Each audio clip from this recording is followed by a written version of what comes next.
Amid allegations of ghost ballots in Thailand's election, the party trying to bring Prime Minister Prayut Chan-o-cha back to power is jostling with one linked to former Premier Thaksin Shinawatra in a race to form a governing coalition. Preliminary results gave neither side a commanding lead. The Pheu Thai party, which headed the government ousted by the 2014 military coup, bagged 137 constituencies out of 350 that were contested on Sunday, according to preliminary figures released by the Election Commission yesterday. Meanwhile, the pro-junta Paling Prayut party won 97. Another 150 seats in the 500-member lower house will be allocated later, based on the proportion of all votes won by each party. A tally of 94% of votes cast, however, showed that Paling Prayut had secured 7.7 million votes, and Pheu Thai 7.2 million. In third place was the Future Forward Party, with 5.3 million votes. Although it is the number of seats held by each party that will determine who will dominate the lower house, Paling Prayut leader Uttama Savannayana declared yesterday, the party that can win the most votes has the right to form the government.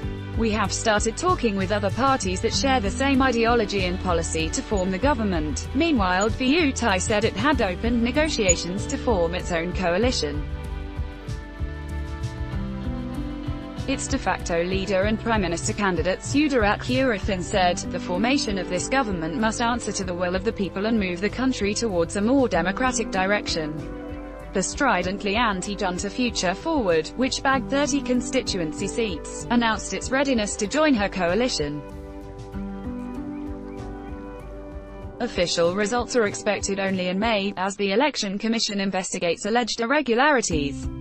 Pheu Thai has demanded a probe into some 3 million ghost ballots. In both Chiang Rai and Chiang Mai provinces, it alleged the number of ballots cast exceeded the number of eligible voters by more than 400,000. On Twitter, election fraud in Thai was one of the top trending hashtags. To form a government, Pheu Thai will have to surmount the inbuilt numerical advantage that a junta-aligned Senate gives to parties supporting Mr. Prayut. Under the constitution enacted after the 2014 coup, 250 appointed senators, mostly hand-picked by the ruling junta, will vote jointly with the elected 500 lower house members on their choice of prime minister.